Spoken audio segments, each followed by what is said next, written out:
It's actually surprising how stupidly long I made the original script.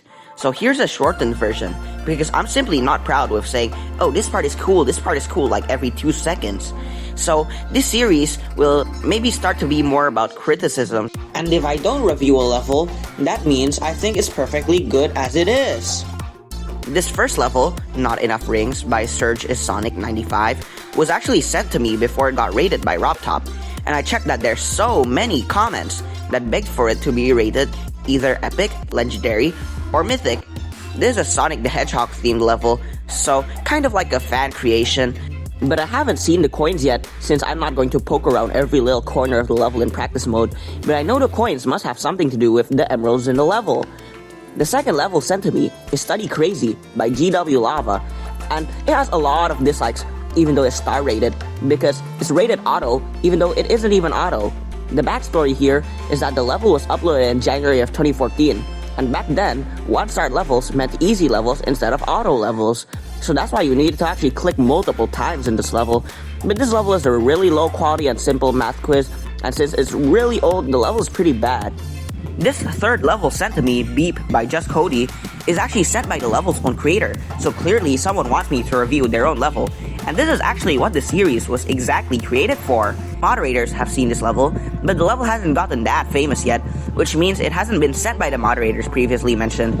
I don't know if this level is worthy of a star rate or not, because there's a lot of stuff I personally fixed, which are mostly gameplay, even though the decoration is pretty solid, but the decoration could be repetitive, and the stuff I could fix are the fact that there's invisible spikes here, the spider part being mostly orbs being boring because it needs more stuff like pads, structures, and gravity portals.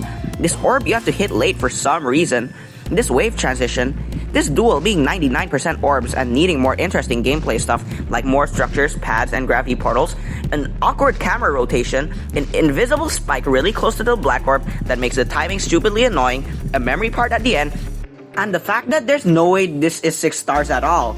I think this should be 9 stars. There's also weird mistakes like this missing corner piece in the dual wave, this dual portal in the dual part, and 2 black orbs stacked on each other which aren't even in the same location. This next one is Wave Challenge by TQ201, and it's a challenge level, which means it can't get a star rate at all. And it's a simple modern 9 circles wave effect for the decoration, even though even I can't make that type of decoration. And this last dual wave is buggy because it looks symmetrical, but it simply isn't. The transitions are weird and always throw me off. And also there's this secret 5-spike jump, but for some reason, the teleport portal doesn't even work. Well, the last level I'm reviewing is Sunshine by Unzor, which is this happy, fun, cheerful level, and it's pretty solid, but feels challenging to newer players since it contains the upside down ship game mode, the spider game mode, more fast-paced gameplay, and I struggled on completing this level, but to be fair, back then when I completed this level, my hardest level beaten was like Electrodynamics back then. So I guess thanks for watching this episode of reviewing levels sent to me from you, and comment more levels for me to review.